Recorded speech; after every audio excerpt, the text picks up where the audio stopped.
झोपडपट्टी वासियांच्या न्याय हक्कासाठी शिवसेना जिल्हाध्यक्ष विजय चौगुले हे आजपासून आमरण उपोषणाला बसले आहेत। ऐरोली चिंचपडा इथं त्यांनी आपल्या उपोषणाला आज सुरुवात केली। जोपर्यंत झोपडपट्टीचं बायोमेट्रिक सर्वेक्षण पुन्हा सुरू होत नाही तोपर्यंत आमरण उपोषण सोडणार नसल्याची प्रतिक्रिया शिवसेना जिल्हाध्यक्ष विजय चौगुले यांनी दिली आहे। आणि अडलं काही आमदाराला असं वाटलं 10 एपीएसआय बोंबलत होते।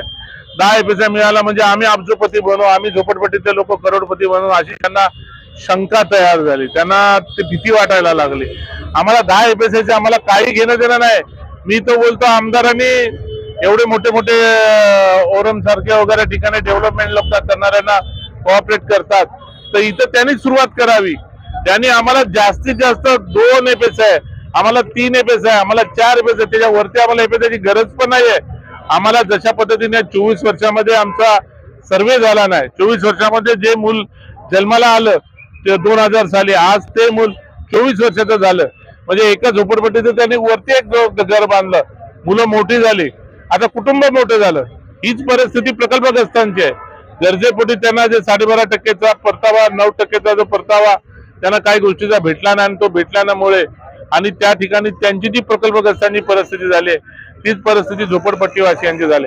म्हणून माझं माझं हे सर्वे करताना पण वरच्या घराचा पण सर्वे व्हायला पाहिजे आणि खालच्या घराचा पण सर्वे व्हायला पाहिजे।